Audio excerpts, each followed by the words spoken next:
Rıza ləqəbi barəsində alimlər iki təhlil veriblər mənim oxuduğum. Biri budur ki, siz deyən o Allah ondan razı idi, o da Allahdan razı idi.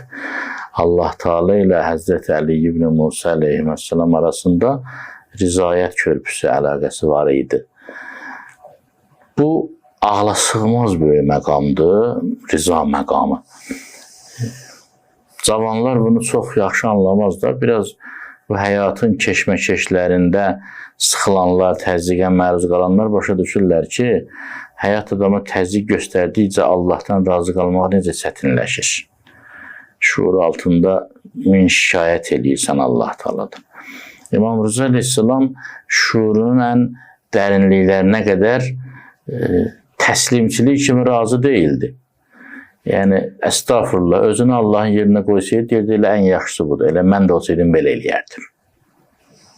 Bütün imamlar, İmam Hüseyin əleyhissalamda, Ridənbiqə, Daiq. Bütün imamlar zaten bütün gözəl sifətlərə malikdir Allahın izni ilə. Amma hər nəslinin dövründə bir şəraitə görə bir sifət, bir xüsusiyyət qabarıq şəkildə özünü göstərib. Bir bu məna var, Allah da razı idi, imam da razı idi. İkinci məna isə deyirlər İmam Rıza əleyhissalam insanlarla münasibətini elə qururdu, dost düşmən hamı ondan razı qalırdı. Onu necə eləyirdi, hansı gözəl əxlaqla Resulullah sallallahu aleyhi və aleyhin əxlaq varisi idi.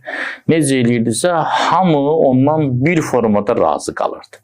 Hamı bəyənirdi onun münasibətini, onun xasiyyətini, onun rəftarını.